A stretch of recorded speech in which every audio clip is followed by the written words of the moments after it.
Hi, it's me, Dan from Later Glares. Today I'm back again with another graphic text. Today I'm doing Bloodshot.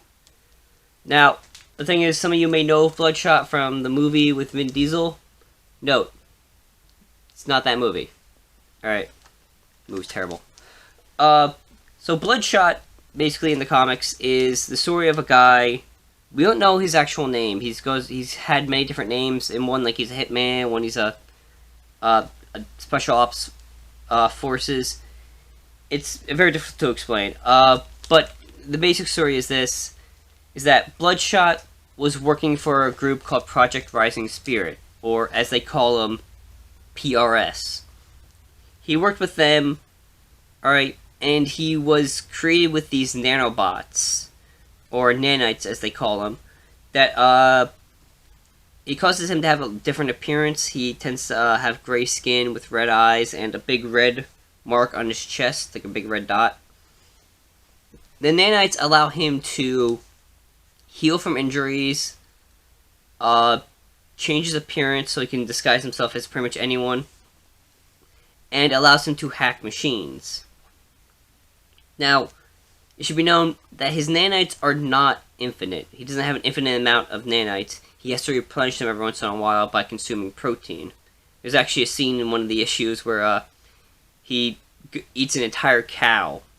Which, kind of makes sense. You guys' arm blown off, I'd eat an entire cow. I knew my arm would go back.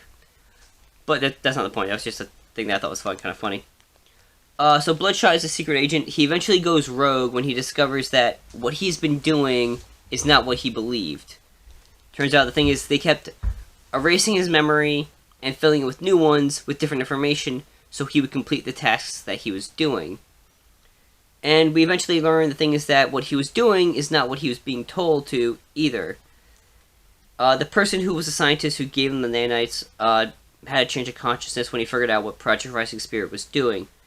Turns out what they had Bloodshot do was go around and basically kidnap children with psionic abilities.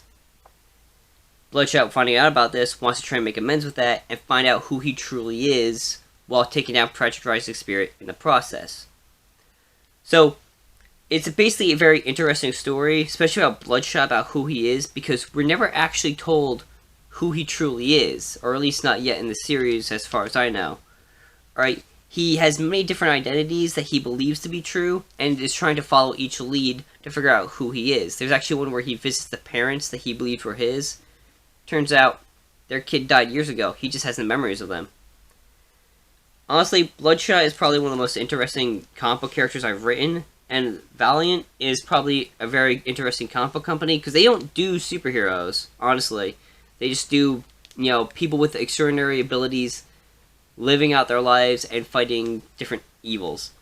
Alright, Bloodshot has eventually gone on to create other series. The main Bloodshot series is just called Bloodshot, then there's Bloodshot in the Hardcores, the Harbinger War crossover, and Bloodshot Reborn. If you are a fan of comics with somewhat of a psychological ability, with also great action, and a very recognizable hero, I definitely recommend checking out Bloodshot. Alright, it's just really good. I highly recommend it. Till next time, keep reading.